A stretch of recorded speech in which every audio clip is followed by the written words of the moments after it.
Doutora Linha Verde, oficina especializada em suspensão na cidade de Curitiba. Esse golzinho aqui, ó, chegou na oficina para fazer a suspensão e o barulho traseiro era bem alto. Parece que é muita coisa, mas é pouquinha coisa, eu vou te mostrar aí, você pode estar com esse problema.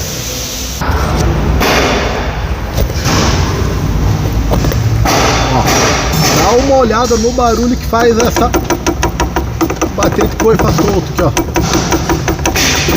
Devido ao desgaste, ele já não prende mais em cima, então, ó, fica andando e batendo. Muitas vezes o barulho é alto, mas o problema é pequeno aí, beleza? Acompanhe nossas redes sociais aí, se inscreva no nosso canal, valeu?